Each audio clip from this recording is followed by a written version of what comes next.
What's up, everybody? This is Jason from Clever Dude Productions. Welcome to One Take Wednesday, episode number 3. So there's two things I'm going to go through with this One Take update, and one is the Spark shipping app that I created that people were putting their data in so you could see how long orders were taking.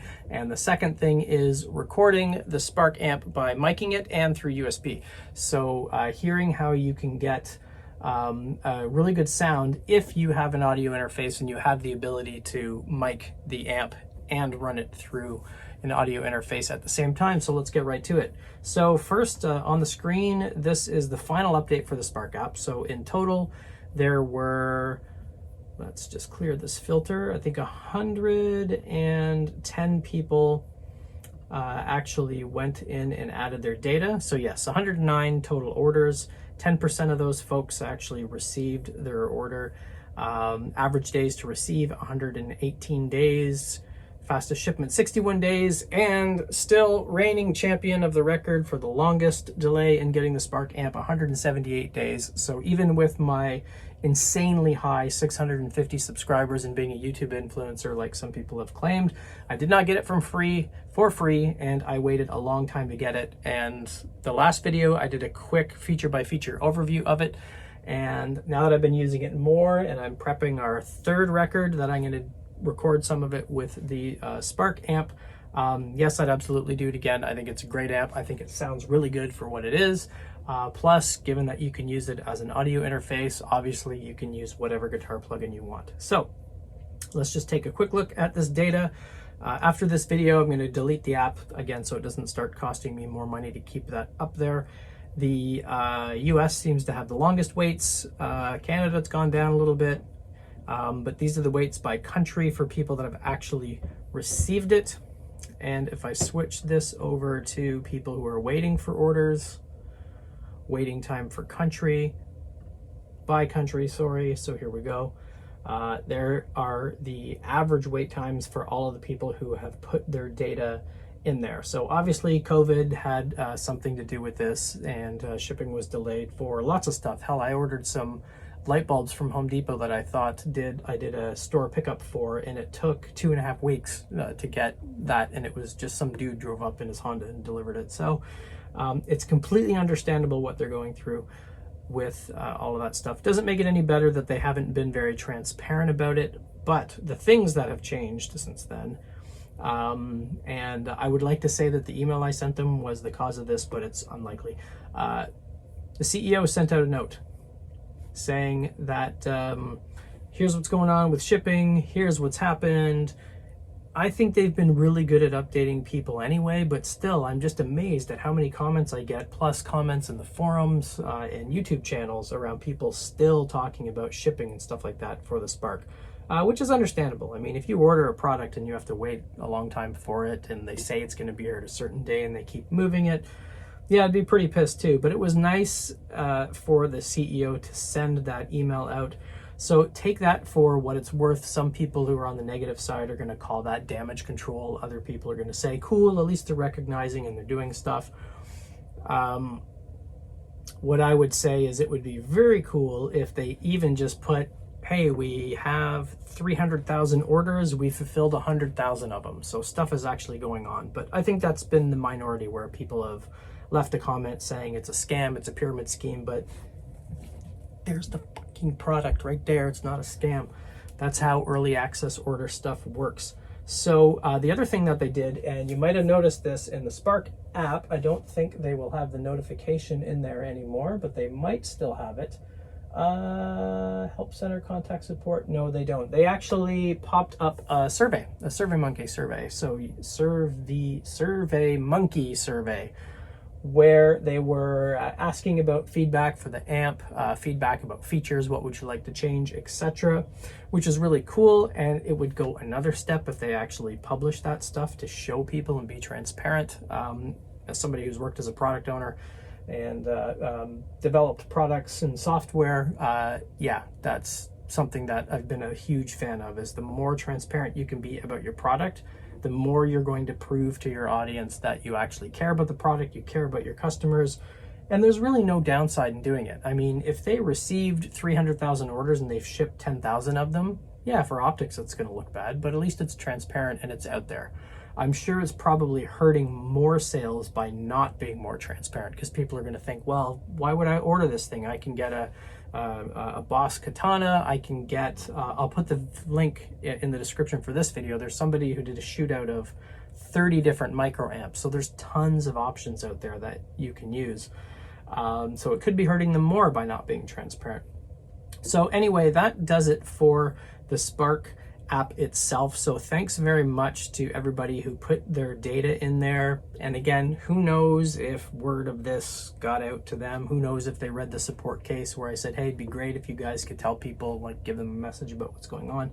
I doubt it though. I think it's just something that they kind of feel the vibe that people are complaining about shipping times and stuff. All right, so let's get on to the good stuff. So this is going to be, again, One Take One Wednesday live test.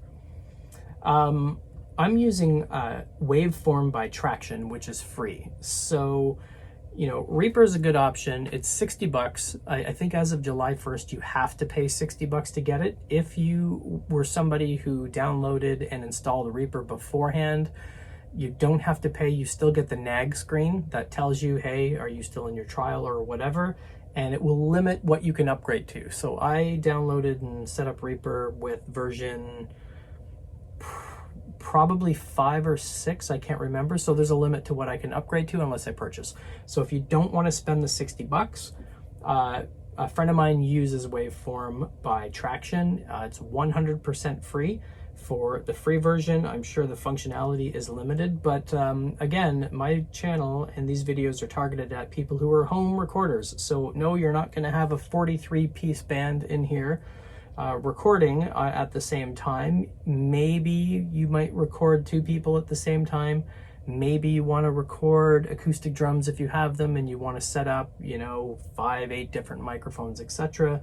You can do this with this free software. So all I have done so far, I'm miking the Spark amp with a good old SM57, and I would say there's a reason why this mic is known as the go-to workhorse microphone, because it does everything. So I thought, what the hell, I'm just going to get one of those, because there's no way I'm going to go out and buy and test 4,000 different microphones. So I've got that plugged into my Scarlett Focusrite 18i20. So, and the Spark amp itself is plugged in through USB. I might do a deeper tutorial of this, but just very quickly, if you're recording from 2 different pieces of hardware, in the Mac, for example, this is built in. So you go into your audio MIDI setup and you need to create an aggregate device. So basically what this is doing is it's combining all of the inputs and the outputs for the Spark amp and for the Focusrite. So you can see I've got the sub devices here at the top. These are all of the input and output channels, and it's important to make a note of this. So when you're in your DAW, you'll know which input is what. So I know input number 1 of this aggregate device is front left, and that's what the input is called in the when you hook up the Spark by USB. And all of these other inputs, input 1 through 8 down here, those are the analog inputs, the line in and mic inputs on the Focusrite, and then it also has SPDIF, ADAT, etc., etc. So it's important to make a note of that. You can obviously do some things like change the names of these inputs. You can change the order of them. So if I wanted the input number 1 to be the Focusrite input number 1, then all I would have to do is just drag these boxes over, and I could set that up. But I've already got this thing set up for right now. If you are a Windows user, you will need the ASIO for all driver, because Windows doesn't have the ability to create aggregate devices with audio. So you're stuck with either one input or another, unless you download and install that sound driver, which is a good idea anyway. Otherwise you might run into problems with Windows. So the other solution for dealing with the audio devices in Windows is, I don't have it here, but there's a really good tool you can use. It's called a hammer, and you smash your PC and you go out and buy a Mac. And obviously I'm just kidding. I've tried this with my son's old PC laptop. It works just fine, just takes a little bit more tinkering. All right, so I'm in Waveform Traction, yeah, waveform by traction. Go into the settings and audio devices. So this is where you can turn inputs on and off. I have the output just coming through the Focusrite, so I can use the headphones that are plugged into my Focusrite, and the input is set to that aggregate device, so the Scarlett and Spark that I set up before. So it really doesn't matter what interface, sorry, it doesn't matter what DAW you use. There are tons of free ones out there. If you are just getting started with recording, I recommend spending as little money as possible, ideally no money, because the least of your problems will be figuring out a DAW. I'm not going to say they're all the same. Obviously, they're different. There's benefits and drawbacks to each one of them. You will learn how to use the software. The hardest thing is just getting used to recording, because once I started recording myself, especially when I started recording acoustic drums, you run into a whole sort of different problems. So don't worry too much about the DAW. If you can afford $60 for Reaper, grab it because it's fantastic. I would avoid anything that's over $100. I am a Logic Pro X user, but I wouldn't spend the money on it if you're just getting started. I would just get started with figuring out how to record. So I have 2 tracks here that are set up. Track number 1, so the input for this track is coming through front left, which is the name of the input for the Spark USB. And track number 2, the input is input number 1, which is technically input number 2 of the aggregate device, but input number 1 is the mic input for the Focusrite. So one interesting thing, if you've never mic'd amps before, and I am very novice with this, what should the volume be at? So I have the output volume on the Spark set to about 30% volume. So it's pretty loud in here, but it does give a nice signal as well. So enough with the yammering. Let's grab a guitar and let's play some terrible guitar. So what I'm going to do is just a very, very quick test so you can hear the raw differences between the sound that gets recorded through USB versus directly miking a cabinet. So this is pointed directly at the speaker, and let's go.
So that patch is using the Plexi Rock patch that I used on the last video, and that is, what have I got set up here? So I'm using the tube overdrive pedal, the plexiglass amp, and then no mods, no delays, no reverb, so just the cabinet. So let's play this back.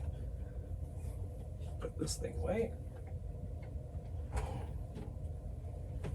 Let's play this thing back, and here, what I'm going to do is I'm going to pan the Spark to the left, and I'm going to pan the mic to the right. And first, let me rename this track. This is the Spark USB. Oops. And this is the SM57. All right. So let's just adjust the volume a little bit. So you can see difference in waveform. Obviously, the USB signal is giving a more a a bigger waveform, and if I was tweaking recording with the microphone, I would deal with this low output. So, and there's also children sitting at my door. Let's just play this back.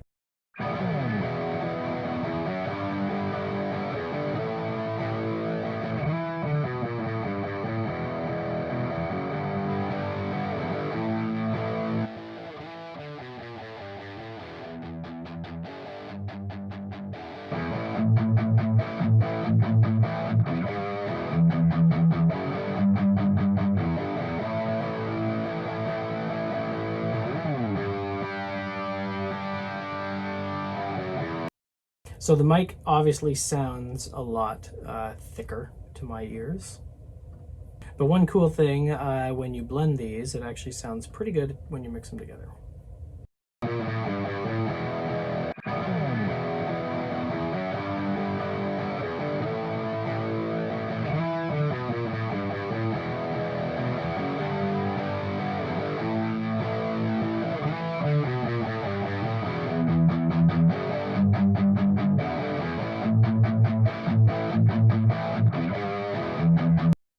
Okay, so the last thing I'm going to show you is a commercial track that I actually ended up re-recording all of the guitars with the Spark amp. So we had planned to launch 5 songs on our last EP. We had to cut it short and do 4 because of COVID, and we ended up recording everything from our houses.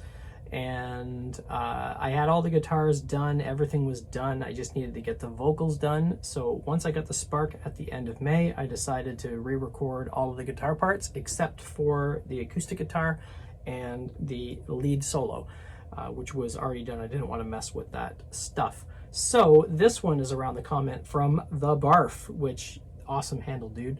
I don't see why one couldn't record an entire album with this thing. Snobs be damned, and be damned indeed. I see so many videos where people are just so freaked out about tone, and that tone sucks, and here's a shootout between these 25 different things. You know, maybe it's because I'm a drummer and not a guitar player, but serve the song. You know, unless you're writing a guitar record with no other instruments on it, that kind of thinking might matter, but how it fits the song and it fits into the mix is the most important part. And I 100% guarantee you, you could use the free plugins with Logic, you could use a Spark amp, you could use a practice amp, you could get a tone that will match the song that is suitable for it. And I know people that are experienced with recording will say, what a bunch of bullshit, it's impossible, you should blah blah blah blah blah. There's no should, there is serve the song. There's so much stuff out there with software that's going to allow you to get something that sounds really good. So I'm going to play, well, let your ears be the judge. I'm going to play a couple parts of this song with the electric parts that I re-recorded using the Spark app. And everything I used was I used the Vox, the AC Boost amp head in the Spark amp, the Vox Trem Stadium patch that's up in Tone Cloud, and various modifications, like little tweakings of that for some of the guitar parts. And the other was the Plexi lead that I used to do the outro solo. So let's hear what it sounds like in the song. Obviously it would sound better if I'm not running it through Spotify. So here's where the electric comes in. Tense up, feel you, feel you.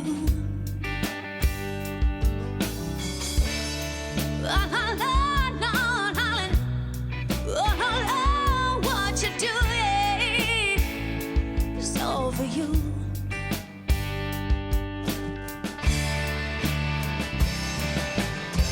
Nowhere to go but to you. All alone, sun song. All you want is not done. And you're there. How will I stay?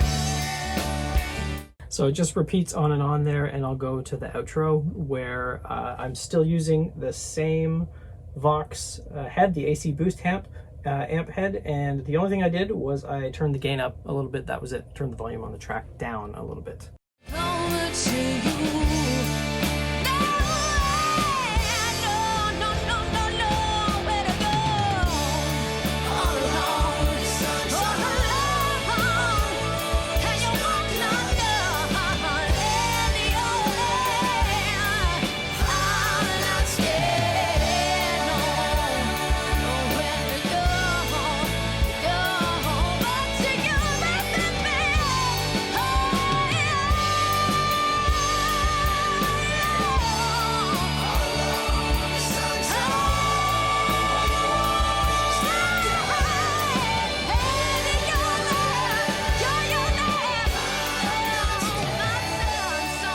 And so on and so forth. So here's the isolated tracks. These are the stems from the project, so they are mixed, but they're not mastered. So just so you can hear what the individual tracks sound like. So let me find the right spot here. So this is where the electric guitars first come in after the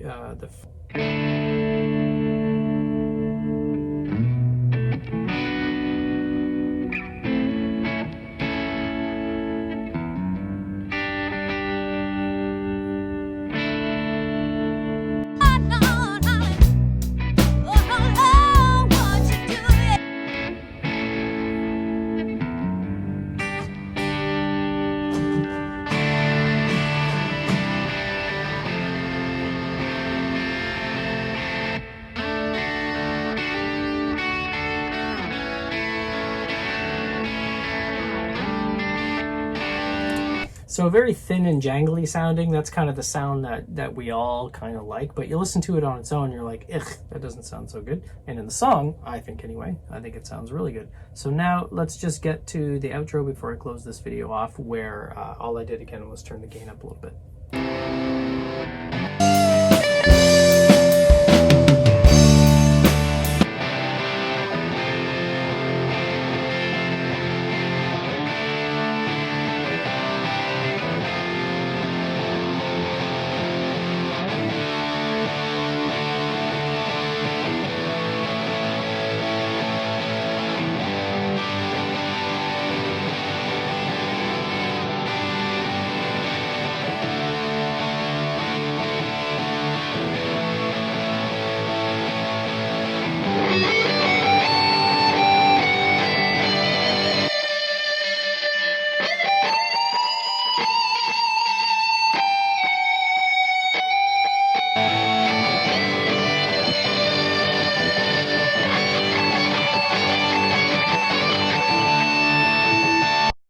So you be the judge. Leave a comment. Again, like and subscribe. I'm starting my 2-minute tutorials next week, and whatever comments I get between now and next Wednesday will go into the next One Take Wednesday. So hopefully stuff that I'll go through on this channel can help you get started if you're kind of beginner, advanced, beginner stage, because I know, at least for me, getting started with this is now just over 2 years that I've been recording at home. There's days when I just want to burn the room down. I'm just, you know what, this sounds like crap, I can't do this, but stick with it. I guarantee the software, the plugins, all that stuff will be very easy, but the sooner you get recording and just trying stuff out, the better you're going to get at it. So again, like, comment, and subscribe, and I will see you on the next video.